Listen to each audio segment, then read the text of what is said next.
आज हम करेंगे भाई हाइड्रोस्टेटिक्स का चैप्टर नंबर 4 और उसका टॉपिक है भाई existence of Meta centre and stability. उसमें हम देखते हैं भाई position of Meta centre depends only on the surface in contact with the fluid rather than the shape of a body.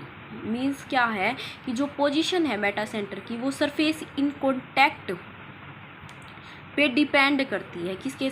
Surface in contact with the fluid पे depend करती है, ना कि शेप पे। ठीक है, अब देखते हैं भाई the metacentre exist in case when the fluid displace is unaltered by the rotational displacement of the body when rotation takes place about axis of rotation. ये क्या कह रहा है? मान लो भाई ये लिक्विड है, ये बकेट में हमने लिक्विड डाल दिया ये वाला, तो इसमें ये बॉडी है, ये इसकी ये बॉडी है, इसकी ये ओरिजिनल पोजीशन है। इसमें अब इसमें कोई बॉडी डाल ली होगी भाई, मान लो ये बॉडी डाल दी, तो इसमें कोई लिक्विड डिस्प्लेस हुआ होगा, उसका वॉल्यूम क्या माना? v। उसके बाद हम इसी बॉडी को इसकी एक्सिस के अबाउट अगर हम रोटेशनल डिस्प्लेसमेंट देते हैं इस बॉडी को, और अब जो लिक्विड डिस्प्लेस हुआ होगा ना, वो भी क्या होगा? उसका वॉल्यूम भी क्या होगा? v। तभी हमारा मेटा सेंटर एग्जिस्ट करता है। यही बात इसमें लिखी हुई है। Let v is the volume of liquid displace. मान लिया कि जो लिक्विड डिस्प्लेस हुआ उसका वॉल्यूम v है, and EF be the plane of rotation is in the position of equilibrium. Position of equilibrium क्या होती है? देखो भाई, इक्विलिब्रियम क्या होता है? ये पेन है, अब मैं इस पे एक्सटर्नल फोर्स क्या लग रहा है? सेंटर ऑफ ग्रेविटी लग रही है, बट इसकी शेप में, साइज़ में कोई, और इसमें इसकी डिस्प्लेसमेंट कुछ नहीं हो रही है, तो ये क्या है भाई? इक्विलिब्रियम में। ठीक है, तो ऐसे ही ये बॉडी है, क्या है? ऑब्जेक्ट है, बॉडी है, कुछ भी कप शेप की बॉडी है, ये इक्विलिब्रियम में है, और ये EF क्या है? इसका प्लेन ऑफ रोटेशन है। ठीक है, पोजीशन ऑफ इक्विलिब्रियम में। G क्या है? सेंटर ऑफ ग्रेविटी है। H क्या है? सेंटर ऑफ बायंसी है। सेंटर ऑफ बायंसी क्या होता है? मैंने बताया था। मान लीजिए कोई भी लिक्विड है, ये लिक्विड मान लीजिए यहाँ पे, तो अब इसके ऊपर आप फोर्स लगाओगे, यहाँ ये नीचे की तरफ जाएगा, और जो वाटर जो ऊपर की तरफ फोर्स लगाएगा ना, वो क्या होता है? बायंसी। अपवार्ड फोर्स होता है ये बायंसी, जो ऊपर की तरफ लगता है। H B it centre of buoyancy. और हम क्या करेंगे? अब क्या करेंगे? एक्स वाई को जेड कोऑर्डिनेट्स इसमें इंट्रोड्यूस कराएंगे। लेट करते हैं OY be the axis of symmetry. OY को मान ली एक्सिस ऑफ सिमेट्री। OX क्या है? इसके राइट एंगल है, यही लिख रखा है, and OX at right angle to OY in the plane of flotation. Float कर रही है प्लेन ऑफ फ्लोटेशन में। Let OZ vertically downward through O के वर्टिकली डाउनवर्ड है, मीन्स X और Y पे दोनों पे वर्टिकल है ये Z एक्सिस। ठीक है, OZ हमने माने। Let coordinates of H, centre of buoyancy के कोऑर्डिनेट्स मान लिए X बार,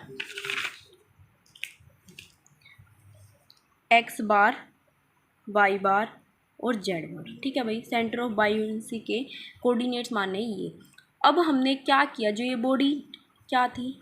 इक्विलिब्रियम में थी, इसको let the body undergo small rotational displacement. ये डिस्प्लेस करगी, रोटेशनल डिस्प्लेसमेंट दे दी इसको अबाउट OY के अबाउट, मीन्स इस OY के अबाउट, ये OY के अबाउट ये रोटेशनल डिस्प्लेसमेंट दे दी, और V रिमेन्स कांस्टेंट, क्योंकि हमें मेटा सेंटर की बात करनी, मेटा सेंटर की एग्जिस्टेंस की। और जो लिक्विड डिस्प्लेस हुआ, मतलब ये V क्या था? Volume of liquid displace. जो वो लिक्विड डिस्प्लेस्ड हुआ ना, उस टाइम पे वो V सेम रहेगा, उस लिक्विड डिस्प्लेस्ड का वॉल्यूम V। तो let and E dash F dash is new plane of flotation. Let क्या कि E डैश F डैश है, क्या है? New plane of rotation. पहले बॉडी क्या थी? इस पोजीशन में थी, ओरिजिनल पोजीशन ये थी। अब हमने इसको थोड़ा सा रोटेट कर दिया, ऐसे इसको रोटेट कर दिया, और जो रोटेट हुई इसको तो ओरिजिनल पोजीशन मान लिया। मींस क्या हुआ? हम ये ओरिजिनल पोजीशन से इसको थोड़ा सा टिल्ड करके देखते हैं, तो ये इसकी ओरिजिनल पोजीशन होगी, और जो इसकी न्यू पोजीशन होगी वो थोड़ी सी सीधी हो जाएगी। ठीक है भाई, और अब ये वाली क्या है? ओरिजिनल पोजीशन है, ये क्या है? न्यू पोजीशन है। तो ये G क्या है? सेंटर ऑफ ग्रेविटी है। H थोड़ा डिस्प्लेस होने के बाद G यहाँ आ गया, H यहाँ आ गया। G क्या है? सेंटर ऑफ ग्रेविटी है। H है सेंटर ऑफ बायंसी, और ये क्या है? ये G पे वर्टिकली डाउनवर्ड वेट एक्ट कर रहा है। H डैश मान लेते हैं न्यू सेंटर ऑफ बायंसी। ठीक है भाई, यहाँ तक हुआ। अब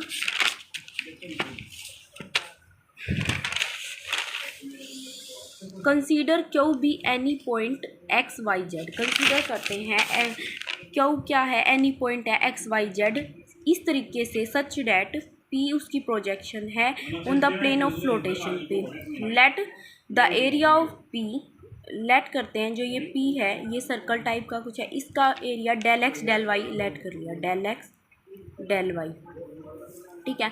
और ये जो पी क्यू जो डिस्टेंस था उसको जेड मान लिया। Then in the displace position, displace होने के बाद जो ये पी की पोजीशन न्यू पोजीशन क्या होगी, पी डैश, ये लिखा हुआ है।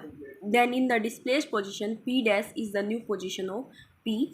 तो ये न्यू यहाँ पे देखो ये इसके क्यू के कोऑर्डिनेट थे एक्स वाई जेड, पी के थे एक्स वाई जीरो, क्यों ये एक्स वाई प्लेन में था तो एक्स वाई होंगे जीरो, क्या जेड क्या होगा जीरो। और अब ये थोड़ी सी डिस्प्लेस की है तो x y theta x means z में कुछ चेंज हुआ होगा, मान लेते स्मॉल चेंज हुआ थीटा एक्स, मतलब कि ये हुआ। तो अब हम पी डैश क्यू निकाल रहे हैं, तो पी डैश क्यू ये वाला डिस्टेंस है एलिमेंट्री कॉलम का, P Q plus P dash लिख सकते हैं, P Q plus P dash. अब हम पी क्यू की तो वैल्यू सीधा हमें पता है जेड है, ये रख दी। तो अब in triangle o p dash, in triangle p dash की वैल्यू चाहिए तो हम ट्रायंगल लेंगे ये वाला। तो अब ये थीटा कैसे आया, अब ये ओरिजिनल पोजीशन थी, मान लो ये ओरिजिनल पोजीशन थी तो थीटा पे रोटेट कर दिया हमने तो ये थीटा आ गया। तो हमें ये पी डैश चाहिए और ये वाला क्या है, ये पी पॉइंट किस पे है, एक्स एक्सिस पे, तो ये मान लिया स्मॉल एक्स है, ओ पी क्या मान लिया स्मॉल एक्स है। लेट क्या है भाई, let o p is equal to small x. तो हमारे पास इसकी वैल्यू ये निकालना है और इसकी वैल्यू हमें पता है, तो हम ट्रिग्नोमेट्री से हम क्या लिख सकते हैं, परपेंडिकुलर पी डैश अपोन में बेस ओ पी। तो पी डैश अपोन में ओ पी क्या आ गया भाई टेन थीटा, तो पी डैश की वैल्यू निकाले तो एक्स ओ पी क्या माना हमने एक्स, तो एक्स टेन थीटा आ गया भाई। यहाँ पे आ गया पी डैश क्यू क्या आ गया, पी क्यू क्या था हमारा जेड, और पी डैश क्या आ गया x tan theta. Theta is very small, तो हम जो थीटा वेरी स्मॉल है तो टेन थीटा ना अप्रोक्सीमेटली इक्वल हो जाएगा थीटा के ही। तो पी डैश क्यू क्या आ गया जेड प्लस थीटा एक्स। अब हम क्या निकालेंगे, वॉल्यूम निकालेंगे elementary column p dash q का। ये पी डैश क्यू का अब हम वो निकालेंगे क्या, वॉल्यूम। तो एक तो ये लेंथ है इनटू में ये इसका एरिया ऑफ क्रॉस सेक्शन है पी का वो, तो पी डैश क्यू क्या आ गया, पी डैश क्यू इनटू में जो है पी का स्मॉल एरिया, स्मॉल पी का एरिया क्या माना था, area of p del x del y. तो पी डैश क्यू की value z plus x theta हमने मान ली थी डेल एक्स डेल वाई।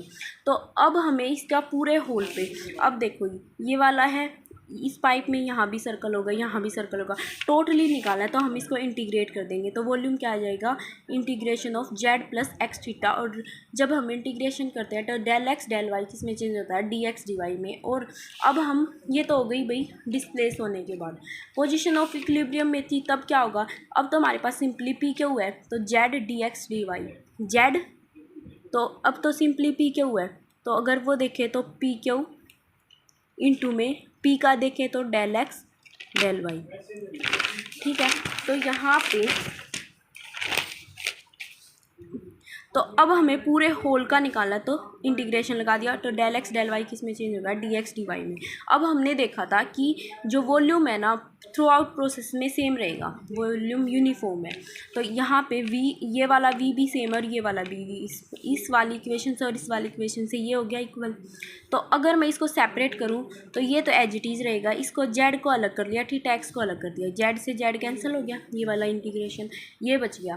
तो थीटा तो थीटा क्या डिस्प्लेसमेंट को एंगुलर डिस्प्लेसमेंट को शो करता है, कुछ ना कुछ एंगुलर डिस्प्लेसमेंट तो हुई हुई क्योंकि हमने रोटेशनल डिस्प्लेसमेंट दिया। तो इसका मतलब क्या है, double integration x D y किसके इक्वल हो गया, जीरो के। ये थीटा नहीं हुआ तो वही ये होगा, तो ये इज इक्वल टू जीरो। ये क्या शो करता है, जो सेंटर ऑफ ग्रेविटी है सरफेस की, जो सेंटर ऑफ ग्रेविटी है इस सरफेस की वो क्या किस पे लाई करती है, ओ वाई पे, ठीक है। अब हम निकालेंगे centre of gravity of elementary column p q की सेंटर ऑफ ग्रेविटी निकालेंगे। जो ये इक्विलिब्रियम पोजीशन में पी क्यू की सेंटर ऑफ ग्रेविटी निकालेंगे, मींस इस कॉलम की सेंटर ऑफ ग्रेविटी वो कैसे निकलती है, x plus x dash means ये x1 मान लिया, ये x2 मान लिया, x1 प्लस x2 अपॉन में 2, तो x प्लस एक्स अपॉन में 2, तो x आ गई centre of gravity. y coordinate में देखें तो y plus Y 2y upon में 2, तो y आ गई। और z के देखें तो z प्लस 0 है, देखो z प्लस 0, तो ये क्या हो गया z/2। ठीक है, अब हम निकालेंगे किसके कोऑर्डिनेट्स, h के सेंटर ऑफ बायोंसी के कोऑर्डिनेट माने थे x बार, y बार, z बार, तो अब हम वो निकालेंगे। तो x बार का फॉर्मूला इसमें क्या होता है भाई, हम इंटीग्रेशन लेते हैं x के अकॉर्डिंग ले रहे हैं, तो x की सेंटर ऑफ x कोऑर्डिनेट में मतलब x एक्सिस में x का कोऑर्डिनेट क्या है, सेंटर ऑफ ग्रेविटी का x into z d x D y upon में वॉल्यूम, ऐसे ये यहाँ y आ जाएगा, यहाँ पे क्या था z/2, जेड एक्सिस में z/2 into z d x D y, ये आ गया। ठीक है भाई, ऐसे निकाल लिया। अब हम ये पुराने वाले के थे, अब न्यू वाले के देखें तो वो x बार डैश मान लेते हैं हम, let x bar dash y bar dash z bar dash be coordinates of z dash. अगर हम इसी का अब देखो डिस्प्लेस्ड पोजीशन में, न्यू पोजीशन में ये वाला है कॉलम है, elementary column p dash q है, तो इसमें लेंगे तो सेंटर ऑफ ग्रेविटी के कोऑर्डिनेट्स x अपॉन में x प्लस एक्स अपॉन में 2, तो यहाँ पे आ गया x plus x y Z plus x theta. वो कैसे आया, ये देखो ये x प्लस एक्स अपॉन में 2x अपॉन में 2y अपॉन में 2 Z plus x theta upon में 2, तो ऐसे ही यहाँ पे आ गए centre of gravity of P dash Q के कोऑर्डिनेट्स ये आ गए। तो ऐसे ही इसमें निकलेगा, यहाँ वहाँ पे क्या था z था, यहाँ पे क्या है z प्लस एक्स थीटा है z की जगह, तो x bar dash is equal to double integration x के अकॉर्डिंग करें तो यहाँ पे सेंटर ऑफ ग्रेविटी का क्या था x आया था, तो x into z plus x theta d x D y, ऐसे ही यहाँ पे y आ जाएगा, z plus x theta same रहेगा। ठीक है, तो अब मैं इसको और इसको मल्टीप्लिकेशन करूँ, इसका स्क्वायर बनेगा, इसका स्क्वायर खोल रखा है, बस स्क्वायर खोल दिया, और अगर ये 1/2 बाहर ले लिया और ये v इधर गया, तो अगर थीटा वेरी स्मॉल है तो ये वाला भी 0 हो जाएगा, ये वाला भी जी, थीटा वेरी स्मॉल है तो 0.000 कुछ है, तो उसको हम 0 रख सकते हैं, तो ये वाला 0 हो गया, ये वाला 0 बच गया ये, तो v जेड डैश किसके इक्वल आ गया, इसके। तो अब हमने देखा था कि v means Z bar B C के इक्वल था, अगर मैं v को इधर ले जाऊँ, v z bar b z² d x D y है, तो इसको फर्स्ट मान लिया इस वाली इक्वेशन से, और इस वाली इक्वेशन से हमारा क्या आ गया v जेड बार, क्योंकि ये वाला इक्वल है ना, v z bar is equal to v z bar dash, तो v जेड बार किसके इक्वल आ गया, जेड बार डैश के। ठीक है भाई, जेड बार ये सिर्फ जेड बार है भाई, जेड बार किसके आ गया, जेड बार डैश के। अब हम देखते हैं in the displaced position 2 equal and opposite forces, namely 2 equal and opposite forces लग रहे हैं, वो कौन से हैं, एक तो सेंटर ऑफ ग्रेविटी पे वेट ऑफ द बॉडी, और ये एच डैश पे, एच डैश क्या है, अपवार्ड फोर्स है, और H dash centre of buoyancy है ना, वो किसके इक्वल होता है, डब्ल्यू के, अपवार्ड वर्टिकली अपवार्ड डब्ल्यू के इक्वल होता है, तो यही लिखा हुआ है weight of the body through g vertically downward, force of buoyancy through h dash vertically upward, और फोर्स ऑफ बायोंसी लग रहा है वर्टिकली अपवार्ड। ये क्या कर रहे हैं, देखो इस तरीके से बन रहा है, यहाँ पे देखो, यहाँ पे जी है, यहाँ पे मान लो एच डैश है, एच डैश पे ऊपर की तरफ डब्लू लग रहा है, और इस पे नीचे की तरफ डब्लू लग रहा है, तो ये क्या फॉर्म कर रहे हैं, कपल को।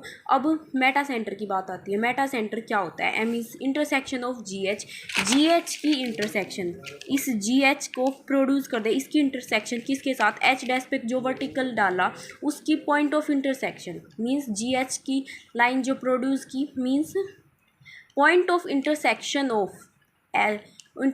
Of resultant thrust point of intersection of vertical resultant thrust with the old GH of thrust, तो यही है M। इन केस यही लिख रखा है, द मेटा सेंटर से M is intersection of GH and vertical through GH H dash, यही है। तो देखो GH इसके ये M और इसके वर्टिकल, तो यही है भाई। अब देखो in case these two lines are coplanar, coplanar कब होगी, कोई भी चीज़ कोप्लेनर कब होगी, दो प्लेन मान लिए, ये मान लिया ये पहला प्लेन है और ये दूसरा प्लेन है भाई 3D में। यहाँ मान लिया एच है, यहाँ मान लिया एच है, यहाँ एच डैश है। तो ये दोनों सेम प्लेन में होंगे तभी तो इंटरसेक्ट करेंगे, नहीं तो इंटरसेक्ट ही नहीं करेंगे। तो हमने मान लिया कि ये दोनों क्या है, लाइंस, जो ये एच है और एच डैश है ना, ये सारी चीज़ क्या है, एक प्लेन में है। तो ये कब पॉसिबल हो सकता है, जब y bar is equal to y bar dash हो, ठीक है। दे विल इंटरसेक्ट, अगर जी एच और ये एच डैश पे जो वर्टिकल है, ये जी एच है, ये जी एच है, ये अलग प्लेन में होगा और ये अलग प्लेन में होगा तो इंटरसेक्ट करेंगे नहीं। इसका मतलब क्या है, जी एच और एच डैश सेम प्लेन में होने चाहिए और इंटरसेक्ट तभी होंगे जब y bar is equal to y, तभी अगर ये इंटरसेक्ट होंगे तभी तो एग्जिस्ट होगा मेटा सेंटर।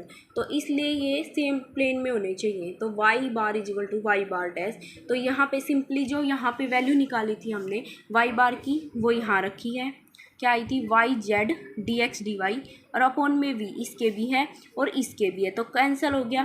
तो यहाँ पे Y bar dash, y bar dash की वैल्यू हमने ये निकाली थी, तो ये वाली सब्स्टिट्यूट किया बस। तो अगर मैं इसको इसके साथ मल्टीप्लिकेशन करूँ तो वाई जेड फिर वाई एक्स थीटा बचेगा, वाई जेड से वाई जेड कैंसिल हो जाएगा, बचेगा क्या, y x theta, means s इस तरीके से।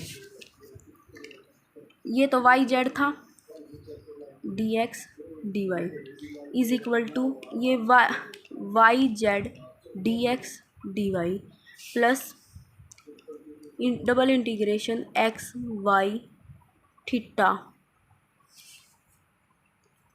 डी एक्स डी वाई, ये दोनों तो कैंसिल हो जाएंगे, इक्वल टू इसी के इस साइड है, और बचेगा क्या, ये वाला। अब थीटा तो क्या है, एंगुलर डिस्प्लेसमेंट, वो तो जीरो हो नहीं सकता, तो बचेगा क्या, x y is equal to double integration x y is equal to zero. ये देखो ये क्या बचेगा, double integration x y d x D y, वो इज इक्वल टू जीरो होगा। इसका मतलब क्या, जो प्रोडक्ट ऑफ इनर्शिया है ना अबाउट द एक्सिस, किस एक्सिस के, एक्स और वाई एक्सिस के है ना, वो इनवर्स वेनिश हो जाएगा, मतलब कि कैंसिल आउट हो जाएगा जो प्रोडक्ट ऑफ इनर्शिया है। अब हम निकालेंगे H H dash. H H dash क्यों निकाला भाई हमने, क्योंकि हमें पता है कि जो एच एम निकालना था ना, वो H M H H dash से ही निकलेगा।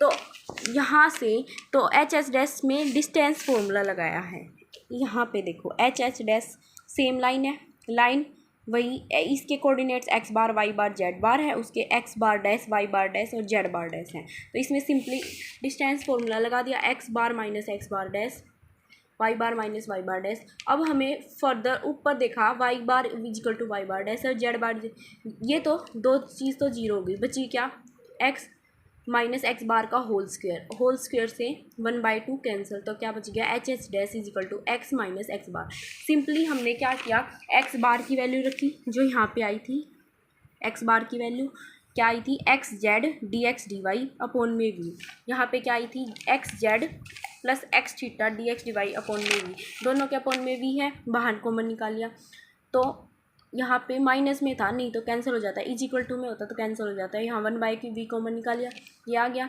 तो अभी यह ऐसे ही सेम एक्स जेड तो ऐसे ही रहने दिया, इसके साथ मल्टीप्लिकेशन करेंगे, ये इसकी मल्टीप्लिकेशन में एक्स जेड करेंगे तो एक एक्स जेड से एक एक्स जेड कैंसिल हो जाएगा और बचेगा क्या, थीटा एक्स स्क्वायर।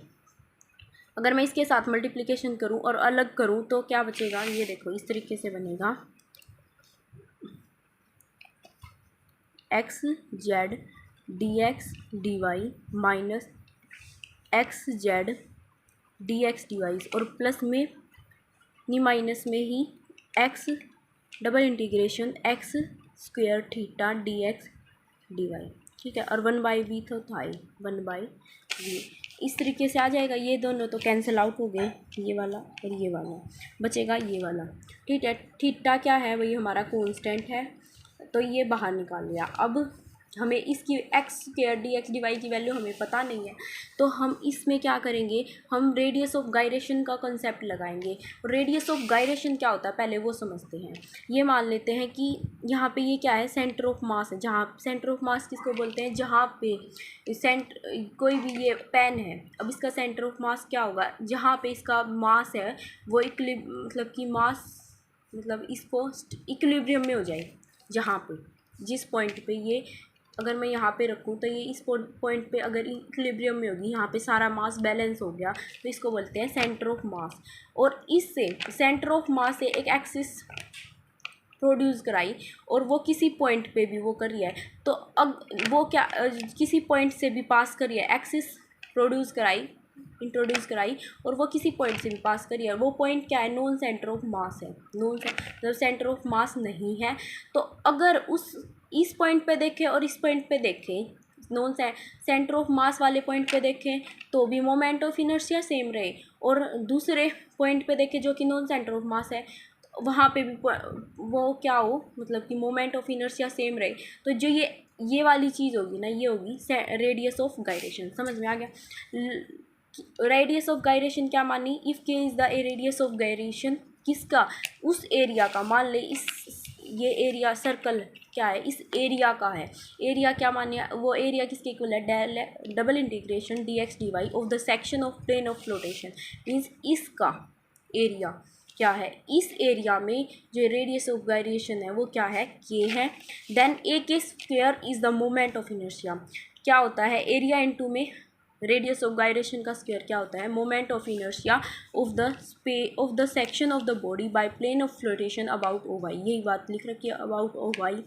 ठीक है, तो ए के स्क्वायर, अब हमें मोमेंट ऑफ इनर्शिया का फॉर्मूला निकालना आता है। ए के स्क्वायर किसके होगा, double integration x square D x D Y. ठीक है, तो ए के स्क्वायर हमारा ये आ गया, तो ये ऊपर भी था फ्रॉम फोर्थ से हम यहाँ पे double integration x square D x D Y की वैल्यू सब्सटीट्यूट कर देंगे, तो 1/v theta as it is, इसकी वैल्यू क्या आ गई, ए के स्क्वायर। तो यहाँ तक समझ में आ गया। एच डैश किसके इक्वल आ गया, थीटा ए के स्क्वायर अपॉन में वी। अब हम देखेंगे, हमें तो मेन पर्पज़ क्या है, एच एम निकाला, तभी हम निकाल पाएंगे। फर्स्ट वाले टॉपिक में हम H M minus H G कर रहे थे ना, ताकि हमारा मेटा सेंटर का पता लग सके कैसा है, उसका मतलब कि बिहेवियर कैसा है, एग्जिस्ट करेगा या नहीं करेगा, मतलब कि H M greater than zero stable equilibrium में होगा, अनस्टेबल होगा या फिर न्यूट्रल होगा। उसके लिए हमें एच एम निकालना पड़ेगा। स्टेबिलिटी पढ़ रहे हैं तो इन ट्रायंगल एच एस डैश, ये वाला ट्रायंगल है भाई, ये वाला उसी फिगर से आया भाई, जो उसी फर्स्ट में फिगर बताई थी कि रोटेशन होने के बाद बॉडी ऐसे हो जाएगी, तो उसकी सेंटर ऑफ ग्रेविटी ये होगी, सेंटर ऑफ बायंसी ये होगी, तो ये एच डैश होगा, इस पे वर्टिकल जाके ये इस पे इंटरसेक्ट करेगा, तब ये मेटा सेंटर आएगा। ठीक है भाई, तो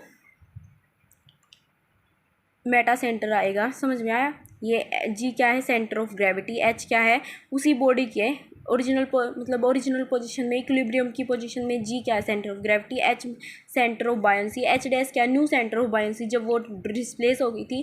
तो एम क्या कैसे आया, जी एच का इंटरसेक्शन किसके साथ, एच डैश पे जो वर्टिकल है वो एम आया, ये वाला क्या बन जाता है, एक ट्रायंगल बन जाता है। और ये थीटा कैसे आया, ये थीटा क्या हुआ भाई, वो मतलब कि रोटेशनल डिस्प्लेसमेंट होगी, थीटा एंगल पे हुई, तो ऐसे करके ये थीटा आया और ये 90 डिग्री आया। समझ में आया, ये मैंने फर्स्ट वाले टॉपिक में समझाया ये कैसे आया।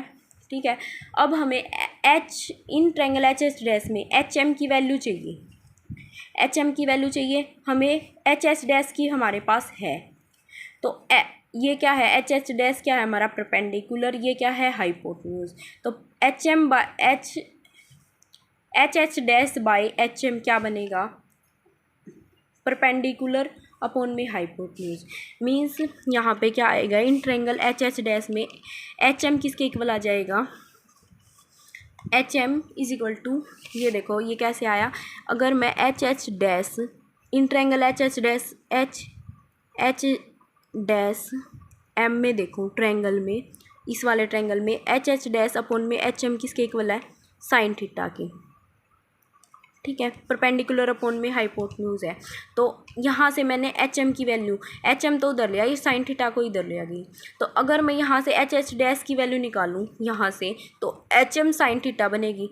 तो थीटा क्या है, वेरी स्मॉल है, तो साइन थीटा क्या है, अप्रोक्सीमेटली किसके इक्वल आ जाएगा। इसमें देखो भाई, ये रहने दो, तो ये एच एच डैश अपॉन में एच एम साइन थीटा क्या आ गया। अब थीटा क्या है, वेरी स्मॉल, तो ये साइन थीटा क्या है, अप्रोक्सीमेटली किसके इक्वल हो जाएगा, थीटा के ही। तो ये एच एच डैश किसके इक्वल हो गया, एच एम थीटा। तो अब हमें एच एच डैश की एक तो ये वैल्यू मिल गई, एक ये वैल्यू मिल गई, इन दोनों को करें तो H H dash is equal to H M theta भी है और 1/v थीटा ए के स्क्वायर भी है, दोनों में थीटा है, कैंसिल हो गया। एच इसका मतलब H H dash is equal to H M is equal to 1/v A के स्क्वायर। तो इससे क्या हो गया, एच एम हमारा क्या आ गया, ए के स्क्वायर बाय वी, यही हमें निकालना था। ये क्या डिटरमाइन कर देगा, पोजीशन ऑफ एम। ठीक है भाई, कमेंट फॉर मोर वीडियोस। अगर आपका कोई डाउट है तो आप कमेंट कर सकते हैं। थैंक यू सो मच, मेरे चैनल को सब्सक्राइब कीजिए।